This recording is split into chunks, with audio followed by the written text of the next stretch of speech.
Good morning student, मैं engineer Amar Singh Rajput और ये आपका प्यारा सा चैनल केमिस्ट्री वल्लाह भाई अमर सर। बेटा, इससे पहले मैंने इलेक्ट्रोकेमिस्ट्री का ही पार्ट स्टार्ट किया था। आज उसका दूसरा पार्ट 2 लेके आया हूँ।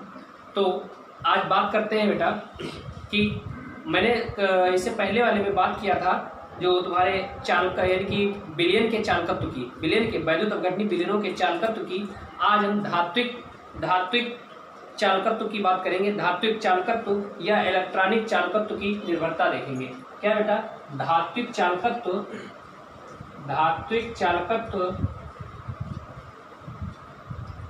या इलेक्ट्रॉनिक चालकत्व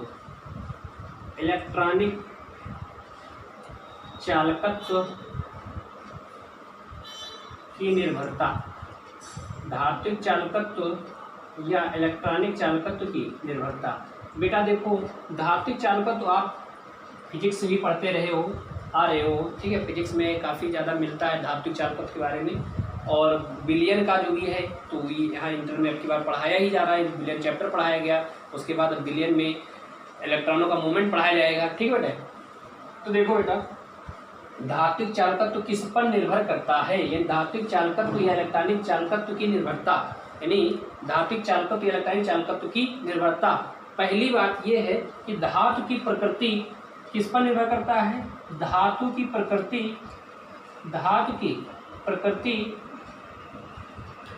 प्रकृति एवं संरचना पर निर्भर करती है। धातु की प्रकृति एवं संरचना पर निर्भर करती है कि धातु की प्रकृति कैसी है, उसकी संरचना कैसी है, इस पर निर्भर करती है। दूसरी बात है प्रति परमाणु संयोजी इलेक्ट्रॉनों की संख्या पर निर्भर करती है। प्रति परमाणु संयोजी इलेक्ट्रॉनों की संख्या पर कि प्रति परमाणु कितने वैलेंस इलेक्ट्रॉन है। प्रति परमाणु संयोजी इलेक्ट्रॉनों की संख्या पर।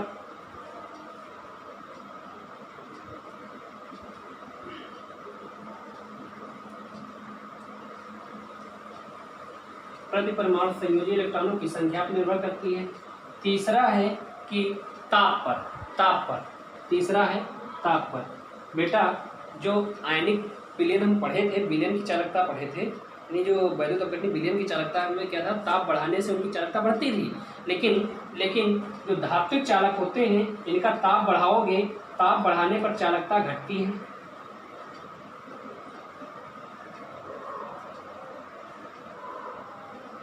ठीक बेटा, ताप बढ़ाने पर चालकता घटती है। अब बात करते हैं आयनिक विलयनों की चालकता का मापन। आयनिक विलयनों की चालकता का मापन। आयनिक विलयनों की चालकता का मापन। Measurement of conductance of electrolytic solution. आयनिक विलयनों की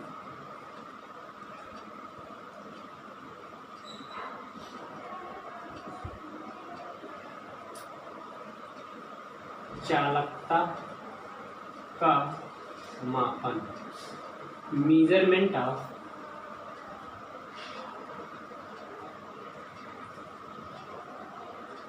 कंडक्टेंस ऑफ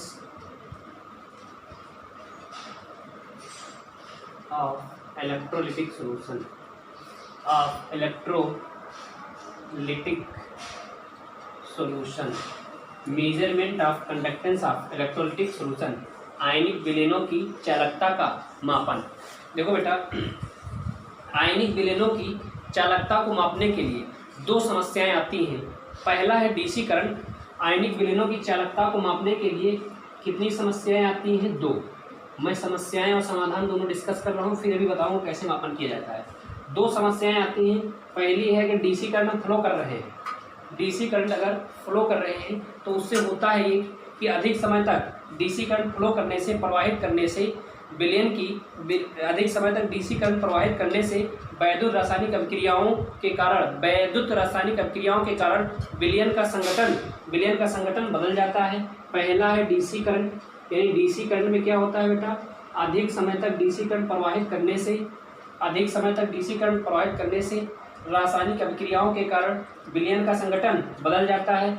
दूसरी क्या दिक्कत आती है कि विलयन को धात्विक तार या अन्य ठोस चालक की तरह ब्रिज से जोड़ा नहीं जा सकता। जैसे कि भाई इसका चालकता का मापन करना है तो इसके लिए रेजिस्टेंस हमको चाहिए। अगर व्हीटस्टोन ब्रिज में इसको जैसे कि मान लो 3 रेजिस्टेंस, व्हीटस्टोन ब्रिज में क्या होता है बेटा, कोई 3 रेजिस्टेंस नोन होते हैं, एक अननोन होता है, तो नॉन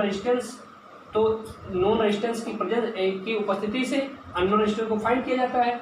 तो बेटा बात यह है कि आयनिक विलयन है, यहाँ विलयन भी, यहाँ तो भाई धात्विक चालक होता है तब तो हम निकाल पाते हैं, लेकिन यहाँ विलयन को हम कैसे रख पाएंगे, विलयन को जोड़ा नहीं जा सकता है। ठीक, यानी कि विलयन को धात्विक तार या ठोस चालक की तरह ब्रिज से जोड़ा नहीं जा सकता। यानी 2 प्रकार की समस्याएं आई हैं। पहली डीसी करंट या मतलब यही है कि अधिक समय तक डीसी करंट प्रवाहित करने से रासायनिक अभिक्रियाओं के कारण विलयन का संगठन बदल जाता है। दूसरी बात कि धात्विक चालक विलयनों को धात्विक तार या ठोस चालक की तरह जो ब्रिज से जोड़ा नहीं जा सकता है।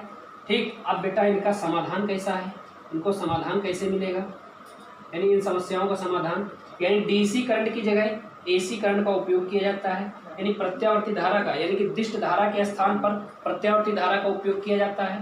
पहली बात, डीसी करंट ना उपयोग करके हम एसी करंट उपयोग करेंगे अगर आयनिक विलयनों की चालकता का मापन करना है। दूसरी बात कि भाई विलयन को एक ऐसा सेल बनाएंगे जिसका सेल नियतांक को पता होगा, उस सेल की सहायता से उस विलयन को सेल में भर के उसका स्पेसिफिक कंडक्टेंस या कंडक्टेंस मेजर कर सकते हैं। ठीक, यानी कि एक सेल बनाएंगे, सेल का हम चालकता निकाल पाएंगे। ठीक, यानी कि जिस विलयन को देखना है उस विलयन को सेल में बनाकर उसे एक रेजिस्टेंस के तरह किसी एक भुजा में लगा दिया जाएगा, व्हीटस्टोन की किसी एक भुजा में लगा दिया जाएगा, बस उसका मापन कर लिया जाएगा। ठीक, यानी एक विशेष प्रकार के चालकता सेल का उपयोग किया जाएगा। ठीक, अब देखो बेटा कैसे माप किया जाता है। यानी कि व्हीटस्टोन ब्रिज में क्या होता है बेटा, 4 भुजाएं होती हैं, एक भुजा में एक रेजिस्टेंस लगा होता है। ठीक बेटा, अब जिस मान लो ये R1 रेजिस्टेंस है, ये R2 है, ये R3 है, 3 रेजिस्टेंस हैं और इसमें क्या होता है बेटा, AC फ्लो करा दी जाती है। करंट कैसी फ्लो कराई जाएगी, अल्टरनेटिंग करंट। हमने कहा कि भैया डीसी करंट फ्लो कराओगे तो रासायनिक संगठन बदल जाता है, तो यहाँ पे तुम्हें एक इलेक्ट्रोलिटिक सेल लगा दिया जाएगा। तुम्हारा एक सेल लगा दो अपना, जिस भी यानी एक विशेष प्रकार का चालकता सेल लगाया जाएगा। ये चालकता सेल लगा दो और चालकता सेल लगाकर बेटा यहाँ पे क्या किया जाएगा, इसका रेजिस्टेंस मेजर कर लिया जाएगा। यानी कि R1/R = R2/R3। यानी यहाँ से बेटा R निकालना है तो R1 R3/R2, यानी ये मिल गया। अब तुमको चालकता का मापन करना है, विशिष्ट चालकता देखनी है। विशिष्ट चालकता के लिए बेटा R = ρ×L/A होता है। ठीक, रो है विशिष्ट प्रतिरोध, तो इसका यह रो बराबर क्या होता है, RA/L। ठीक बेटा, इसका उल्टा करो, कप्पा मिलता है, यानी L/RA हो जाएगा, L/RA हो जाएगा। देखो बेटा R तो तुमको पता ही है, कप्पा = L/RA है, यानी 1/R × L/A है। L/A होता है सेल नियतांक और 1/R होता है तुम्हारा, क्योंकि R तुम निकाल चुके हो, कंडक्टेंस होता है। तो स्पेसिफिक कंडक्टेंस बेटा, यानी कि कप्पा = 1/R × G स्टार। ठीक बेटा, यानी यहाँ से हमने प्रतिरोध निकाल रखा है उसका, ये मिल गया G स्टार। तो सेल का तो हमको गिवन होगा, जो भी सेल यूज करेंगे उसका सेल नियतांक तो पता ही होगा, उससे हम स्पेसिफिक कंडक्टेंस मेजर कर सकते हैं।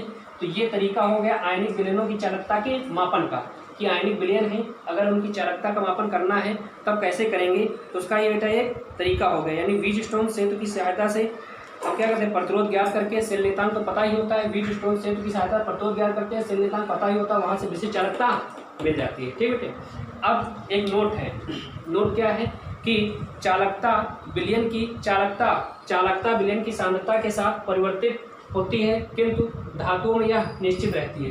यानी एक बेटा नोट क्या है, जो चालकता होती है विलयन की सांद्रता के साथ परिवर्तित होती है, जो चालकता होती है यानी विलयन की चालकता उसकी सांद्रता के साथ परिवर्तित होती है, किंतु धात्विक चालकों में यह नियत रहती है, चालकता होती है ये जो भी विलयन की अगर चालकता देख रहे हो तो ये सांद्रता के साथ परिवर्तित होती रहती है, यानी जैसे सांद्रता घटाओगे बढ़ाओगे चालकता घटेगी बढ़ेगी, लेकिन धात्विक चालकों में यह नियत रहती है। ठीक बेटा, ये एक नोट है कि चालकता विलयन की सांद्रता के साथ परिवर्तित होती रहती है, किंतु धात्विक चालकों में यह नियत रहती है, निश्चित रहती है। अब बात करते हैं बेटा मोलर चालकता। मोलर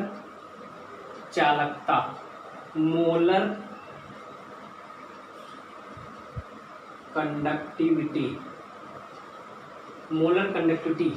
मोलर चालकता यानी lambda M is equal to kappa by C, यानी मोलर चालकता क्या है, lambda M is equal to kappa by C. बेटा कप्पा क्या था, यानी कि विशिष्ट प्रतिरोध के व्युत्क्रम को कप्पा बोले थे, है ना बेटा। रो इज इक्वल टू होता है RA बटे L, ohm inverse, ohm into metre, ohm metre इसका आया था, ohm inverse into metre inverse इसका मात्रक आया था, तो साइमेन इंटू मीटर इनवर्स इसका क्या हो गया, मात्रक हो गया। कप्पा का मात्रक बेटा क्या हो गया, साइमेन इंटू मीटर इनवर्स या ohm inverse metre inverse, siemens metre inverse. और बेटा सी है सांद्रता का मात्रक क्या होता है, मोल प्रति लीटर, लीटर को मीटर क्यूब में चेंज कर सकते हो, तो मोल प्रति मीटर क्यूब बेटा, मोल प्रति मीटर क्यूब, तो इसका मात्रक हो गया मोल प्रति मीटर क्यूब। ठीक है बेटे, मोल प्रति मीटर क्यूब। ठीक है, यहाँ से हम कर सकते हैं, तो यहाँ देख लो बेटा ये की कैंसिल, यानी कि siemens mole inverse metre square, siemens mole inverse metre square, siemens mole inverse into metre square. ठीक है, siemens metre square mole inverse, या ऐसे लिखा जाता है siemens metre square mole inverse. ठीक बेटे, ये हो गए इसके मात्रक। किसका, इसको लैम्डा बोला जाता है, लैम्डा यानी ये क्या है, चालकता, मोलर चालकता कप्पा बाई सी। देखो डेफिनेशन क्या है बेटा कि विलयन में वैद्युत अपघट्य के एक मोल को घोलने से, विलयन में कोई विलयन है उसमें वैद्युत अपघट्य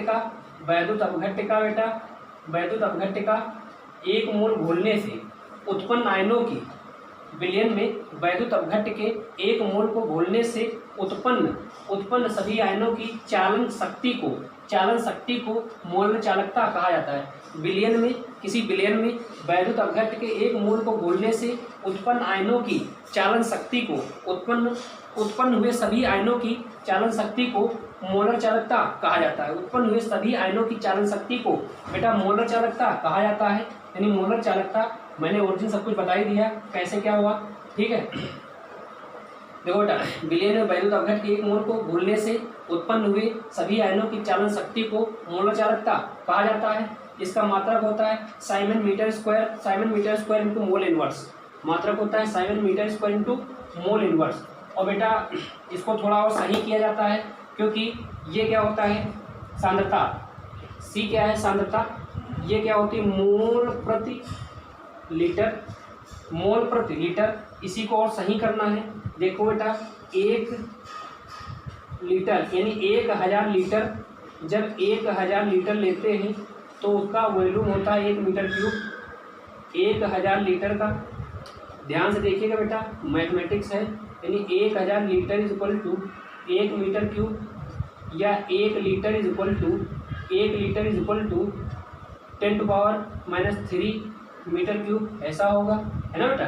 1 लीटर में कितना होगा 10⁻³ मीटर क्यूब होगा। तो इसका मतलब है कि 1 लीटर, यहाँ देखो यहाँ पे अगर सांद्रता को लिखा जाएगा तो 1000 मोल प्रति मीटर क्यूब ऐसे कर सकते हो, है ना बेटा। प्रति मीटर क्यूब ऐसे लिखा जाएगा कि सांद्रता को क्या लिखो 1000 मोल प्रति मीटर क्यूब, या मोल प्रति लीटर लिखोगे, सांद्रता क्या है 1 मोल पर लीटर या 1000 मोल प्रति मीटर क्यूब। तो बेटा इसको और सही किया जाएगा, यहाँ पे देखना, ध्यान से देखना बेटा। कप्पा क्या है, ये कप्पा है, कप्पा बेटा है तो वहाँ जो दिया है कप्पा यानी siemens into ohm inverse into metre inverse, ये मीटर इनवर्स बटे 1 सी की जगह क्या लिखोगे 1000, ये है मोल प्रति मीटर क्यूब, ठीक, प्रति मीटर क्यूब। अब मोल प्रति लीटर, लीटर से अगर क्या कर दे, गुणा कर दे इसको। अगर लीटर से हम ऊपर नीचे गुणा कर रहे हैं, लीटर बटे लीटर, ठीक, तो ये मोल प्रति लीटर हो गया, ठीक बेटे। मोल पर लीटर को हम क्या बोल देंगे, मोलैरिटी बोल देंगे, 1000 इंटू मोलैरिटी हो जाएगा, है ना बेटा। देखो यहाँ से मोल प्रति लीटर क्या आ गया, यानी कि ये मोलैरिटी आ जाएगा, है ना, मोलैरिटी आ जाएगा। और देखो मीटर क्यूब था, मीटर क्यूब ऊपर चला जाएगा, ठीक है। तो ये बेटा क्या हो जाएगा, यानी कि एक तुम्हारा फार्मूला बन जाएगा, यानी कि lambda M is equal to kappa बटे 1000 इंटू मोलैरिटी, मोलरता, कप्पा बटे 1000 इंटू मोलरता। ये क्या हो गया, ये तुम्हारा मात्रा हो गया बेटा siemens metre square mole inverse, ऐसा यही जो भी लाया थे हमने मात्रा वही हो गया, siemens metre square mole inverse, ये बेटा हो गया। देखो यहाँ से मीटर क्यूब था, ये मीटर क्यूब तो ऊपर जाएगा तो मीटर स्क्वायर बचेगा, ठीक, और इंटू मोल इनवर्स वो तो बचा ही है, तो siemens metre square mole inverse, mole पर लीटर तुम्हारा क्या होगा मोलैरिटी में चेंज हो गया, ठीक बेटे। तो एक फार्मूला ये बन गया कि lambda is equal to kappa by 1000 into molarity, ठीक। तो इसकी यूनिट क्या है, जब ये मीटर स्क्वायर में है, और अगर यह मीटर स्क्वायर की जगह सेंटीमीटर करोगे 10⁶ आएगा, तो 10⁻³ यहाँ पे रहेगा, तो ऊपर चले जाएगा, क्योंकि एक फार्मूला हो जाएगा lambda is equal to 1000 kappa बटे molarity, lambda is equal to 1000 kappa बटे मोलैरिटी। एक ये हो गया, ये तुम्हारा हो गया siemens centimetre square mole inverse, ये क्या हो जाएगा siemens centimetre square mole inverse, ठीक है। ये फार्मूला अगर सेंटीमीटर स्क्वायर में तुम्हें लेमडा एम सेंटीमीटर में कुछ दिया है, तो सारी वैल्यू सेंटीमीटर में दी है, तो तुमको ये वाला फार्मूला लगाना पड़ेगा, यानी 1000 कप्पा 1000 इंटू कप्पा बटे मोलैरिटी, ठीक। अगर ये centimetre siemens centimetre mole inverse है, अगर मीटर में है, siemens metre square mole inverse, तो कप्पा बटे 1000 इंटू मोलैरिटी, ये लेमडा एम, इसको लेमडा बोलते हैं, स्मॉल लेमडा बोलते हैं, ठीक बेटा। तो लेमडा एम इसको कप्पा बटे 1000 इंटू मोलैरिटी, अगर मीटर में दिया है यूनिट, अगर सारी यूनिट तुम्हारी जो भी वैल्यू दी मीटर में है तो ये वाला फार्मूला लगाना, अगर सेंटीमीटर में है तो ये वाला लगाना, ठीक। तो बेटा यहाँ तक अभी हमने बात की, अब आगे का अभी बात करें। इस कुछ न्यूमेरिकल हैं, 2 न्यूमेरिकल हैं, उन न्यूमेरिकल को भी डिस्कस कर रहे हैं, ओके बेटा। ये न्यूमेरिकल है आपका, ये न्यूमेरिकल यानी मोलर चालकता, इस न्यूमेरिकल में क्या है, चालकता और मोलर चालकता ज्ञात करनी है। न्यूमेरिकल यानी 0.1 मोल प्रति लीटर केसीएल विलयन से भरे हुए एक चालकता सेल का प्रतिरोध इतना है। पहला यानी C1 तुम्हें दिया है 0.1 मोल प्रति लीटर, और इसका प्रतिरोध यानी एक चालकता सेल है, R1 कितना है 100 ओम, ठीक बेटे। यदि उसी सेल का, देखो सेल वही है, यानी कि जो पहला सेल था सेल वही है, और उसी सेल का प्रतिरोध कितने मोल प्रति लीटर, प्रतिरोध कितना, उसी सेल का सांद्रता इतनी भर दी है, सेल वही है, उसी सेल में इतनी सांद्रता का केसीएल विलयन भरा गया, यानी C2 कितना हो गया 0.02 मोल पर लीटर, और उसमें फिर रेजिस्टेंस उसका कितना मेजर हुआ 520 ओम, ठीक भैया हो। तो जो दूसरा वाला विलयन भरे हैं उसका, इस वाले विलयन का जिसकी सांद्रता ये है उसका क्या निकालना है बेटा, चालकता और मोलर चालकता निकालनी है। देखो बेटा चालकता और मोलर चालकता यानी कप्पा, है ना। तो हमने ये बताया था kappa equal to G into G star होता है ना।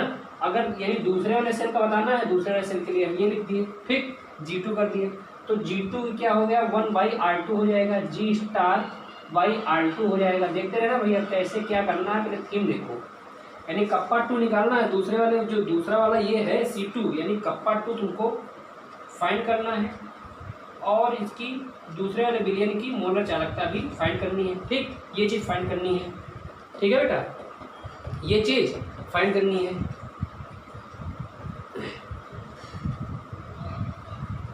दिख रहा है ये? देखो बेटा, देखो कप्पा 2 क्या है, G स्टार बाई R2। अब देखो G स्टार यानी कि ये है सेल नेतांक। अब सेल नेतांक हमको तो दूसरे वाले विलयन का पता नहीं, लेकिन पहले वाले विलयन सेल नेतांक फाइंड कर सकते हैं। कैसे?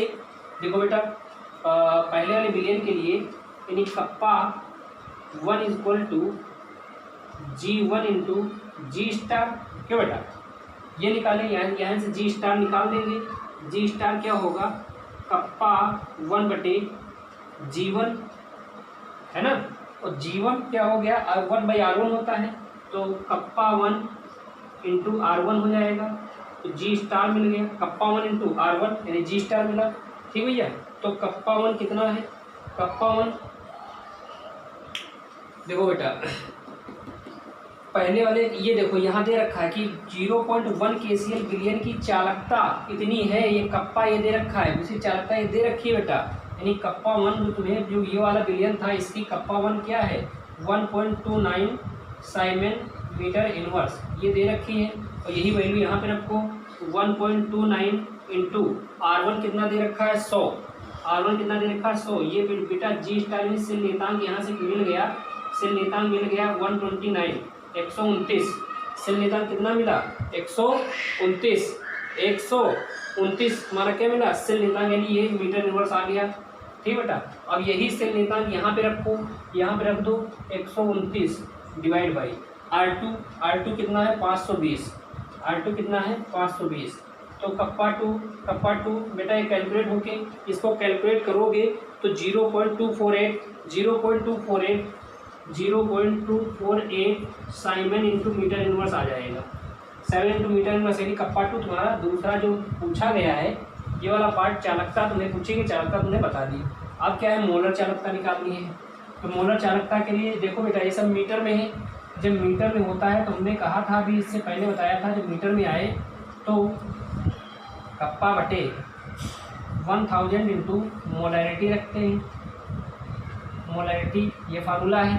ठीक है, तो lambda m is equal to kappa की वैल्यू, कप्पा क्यों दूसरे विलयन के लिए बताना है, कप्पा 2 कर लो, दूसरे विलयन के लिए दूसरे विलयन की मोलरता यानी मोलैरिटी जो कंसंट्रेशन दे रखी है, कप्पा 2 कितना है 0.248 डिवाइड बाई 1000 इंटू मोलैरिटी कितनी दे रखी है दूसरे विलयन की 0.02। ठीक बेटे, तो ये वैल्यू कैलकुलेट करके आ जाएगी 0.0124 124 है ना, ये आ गया siemens metre square mole inverse, siemens metre square mole inverse ये रुपये हो गया। ठीक बेटे, ये वाला न्यूमेरिकल ऐसे हो गया, एकदम इजी में है। पहले न्यूमेरिकल की हेल्प से, यानी पहली कंसेप्ट है, पहला वाला जो सेल था, पहले सेल के जो पहला जो सेल बनाया गया था, उस सेल में जो ये सांद्रता थी, उस सांद्रता के हेल्प से सेल नेतांक निकाले, और दूसरे वाले जो सेल बनाया गया उसी सेल नेतांक को रख दिए, बस कैलकुलेट कर लिए। ठीक है, मैं अगला न्यूमेरिकल अभी जस्ट फिर लिख रहा हूँ, फिर देखते रहिए। ओके बेटा, अगला न्यूमेरिकल आपका ये है कि 0.05 मोल पर लीटर एन बिलियन के कॉलम का विद्युत प्रतिरोध, मैंने सांद्रता तुम्हें दी है 0.05 मोल पर लीटर बिलियन के कॉलम का विद्युत प्रतिरोध, यानी आर दिया है 5.55 × 10⁻³ ओम। इसका व्यास यानी व्यास तुमको दे दिया गया है 1 सेंटीमीटर, लंबाई एल है 50 सेंटीमीटर। ठीक बेटे, यानी ये तुम्हें दे दिया गया है। अब तुमको पूछा क्या गया है कि इसकी प्रतिरोधकता, चालकता तथा मोलर चालकता, प्रतिरोधकता, चालकता तथा मोलर चालकता ये पूछी गई है। ठीक, तो बेटा इसका क्या होगा, अगर रेडियस यहाँ से निकालोगे, तो रेडियस कितना होगा 0.5 होगा, है ना, सेंटीमीटर में 0.5 सेंटीमीटर। तो यानी पूछा क्या गया, प्रतिरोधकता यानी रो, चालकता और ये चालकता और मोलर चालकता, ये इतनी चीज़ें पूछी गई हैं। ठीक, रो बेटा क्या होता है, रो बराबर आर ए बटे एल, रो बराबर आर ए बटे एल, रो बराबर क्या होता है आर ए बटे एल। तो आर कितना है 5.5 गुणे 10 की घात 3, ये हो गया। ए है pi r square, cross section area होता है pi r square. R square की वैल्यू क्या होगी पाई आर स्क्वायर, देखो पाई की वैल्यू डायरेक्ट रख रहा हूँ यहाँ पे 3.14 गुणे आर स्क्वायर यानी 0.5 गुणे 0.5, ठीक बेटा, डिवाइड बाई। अब देखो ये सेंटीमीटर में है, इसको मीटर में कन्वर्ट कर लो बेटा, मीटर में यानी 10 to power -4 हो जाएगा, 10 to power -4 हो जाएगा, डिवाइड बाई एल कितना है 50 सेंटीमीटर, 50 गुणे 10 to power -2 है ना। ये टोटल रो हो गई। ये बेटा रो कैलकुलेट करोगे, जब इस वैल्यू को पूरा कैलकुलेट कर लोगे तो ये वैल्यू आपकी आएगी 87.135 ओम मीटर। ये तुम्हारी वैल्यू कैलकुलेट होके आएगी, इसको कैलकुलेट कर लेना, वैल्यू ये कैलकुलेट होके आई।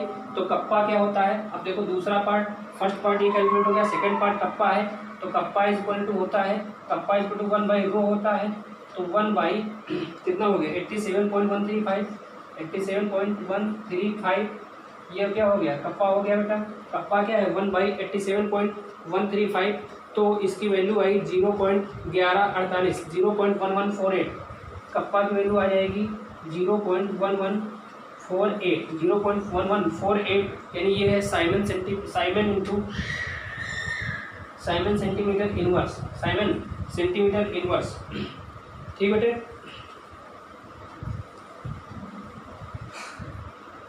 देखो बेटा इतनी वैल्यू आ गई। अब बात करते हैं किसकी, मोलर चालकता निकालनी है। मोलर चालकता निकालने के लिए लैम्डा में क्या होता है कप्पा बाई सी होता है। तो यहाँ पर बेटा मोल प्रति लीटर दिया है, और जो भी वैल्यूज हैं इनको मीटर में कन्वर्ट कर लो, जो भी कर लो ये सब कर लो, और ठीक है।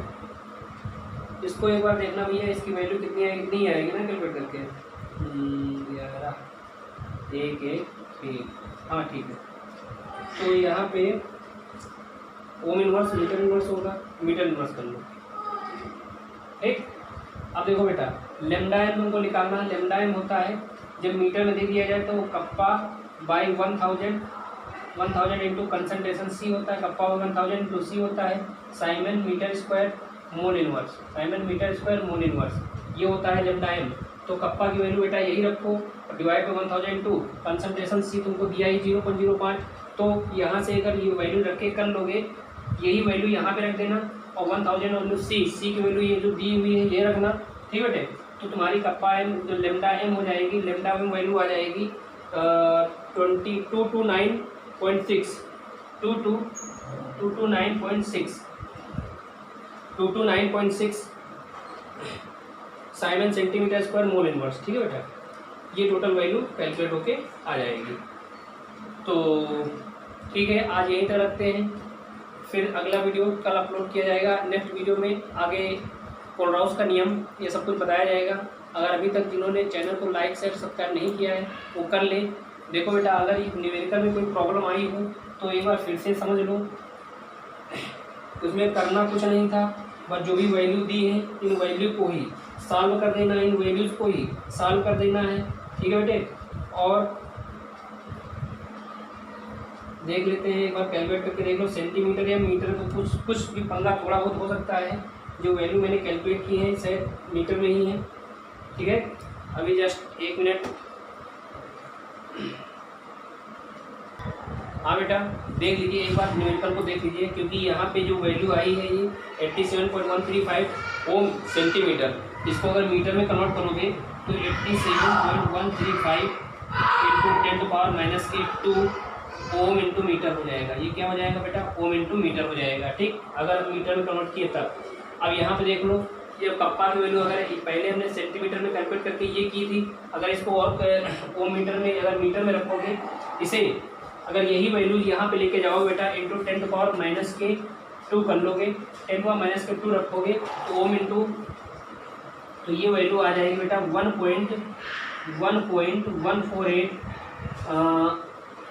साइमन मीटर, साइमन इंटू यानी 1.148 siemens into metre inverse, siemens into metre inverse, ये हो गई। ठीक है, अब यानी मीटर में करो, वैल्यूज आ गई, ये भी मीटर में है, ये भी मीटर में है। ठीक, अब इन दोनों को सॉल्व करो, यानी इस फार्मूले को लगा दो। यहाँ से जब वैल्यू कैलकुलेट करोगे तो लेमडा एम हो जाएगी 229.6 into 10⁻⁴ into 10⁻⁴ siemens metre square mole inverse, siemens metre square mole inverse. ठीक बेटे, ये हो गया। अब अगला वीडियो मैं कोलराउस के नियम से स्टार्ट करूँगा। ठीक बेटे, थैंक यू।